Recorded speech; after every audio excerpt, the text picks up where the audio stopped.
Haween waa 7. Intaynan muuqaalkan u gudbin waxaan kaa codsanayaa inaad muuqaalka asxaabta kale u share garaysid. Waxaa laga yaabaa inay ka faa'iidaystaan. Nin oday ah isla markaana waayo aragnimo u leh dabeecadaha bulshada xagga dhaqankana looga dambeeyay ayaa wuxuu cashar la xiriira haweenka u gudbiyay wiilkiisa oo markaas guurdoon ahaa. Odayga ayaa wuxuu ku yiri wiilkiisa, maandhow inta aadan guursan bal marka hore si fiican isaga eeg oo hubsa gabadha aad la aqalgalaysid.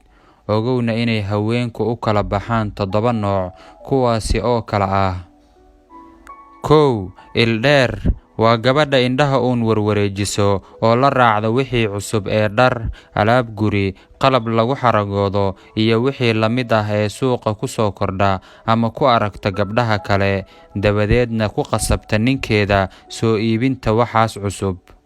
2. Dhegdheer waa tan reerkeeda ku burburisa, ninkeedana ku colaadisa waxa ay soo maqashay oo keliya oo aan hubsan xaqiiqada. 3. Carab dheer waa midda qaylo joogto ah ula hortaagan deriskeeda, ninkeeda iyo dhammaan dadka yar iyo weyn ee aan midna ka baxsanaynin. Ninkeeda waxay ku gaadaa gogosha iyo xilliyada nasashada, dabadeedna waxay ku furtaa dood iyo dacwad aan dhammaanayn. Waxay maclimad ku tahay aflagaadada iyo jaa'ifaynta. 4. Gacan dheer waa tan dagaalka u taagan oo had iyo goor dhexda u xiran tahay, wejigeedana waxaa ka muuqdo garaafooyin ama dhaawacyo. Markastana waxay taagan tahay xafiisyada dacwooyinka dadweynaha iyo saldhigyada booliska, waana laga wada yaqaan. 5. Lug dheer waa tan wareegga badan ee aan laga helaynin gurigeeda. Markuu ninkeeda yimaado, guriga waxaa ka soo hor yimaado quful weyn, markastana waxay ku mashquulsan tahay aroos tagow, qaraabo salaan, abbaay iyo wixii la mid ah. 6. Waa joog dheer waa midda quruxda badan oo dhammaystiran, isla markaasna leh joog iyo jamaal, ragguna ay isha la wada raacaan.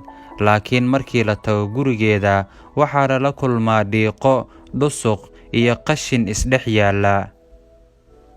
7. Garaad dheer waa marwo dumar, waa tan ugu qiimaha badan haweenka. Laga yaabo inaysan muuqaal ahaan qurux badnayn amaba aan soo jiidasho lahayn, laakiinse waxay leedahay qurux qarsoon sida akhlaaqda, xishoodka, dulqaadka, qadarinta iyo wixii la mid ah. Haddaba saaxiibayaal, waxaan filayaa inaad durba maskaxdiina ka dhex baaraysaan ama bulshada aad ka dhex raadinaysaan dumarkaas kala duwan. Waa tee sifada aad isleedahay way ugu daran tahay? Dabcan asxaabta daawanaysa qaar baa yeelan karaa sifooyinkaas. Maxaad kula talin lahayd? Muuqaalkan waxaa laga yaabaa inuu dad badan anfaco, ee inoo share gareeya.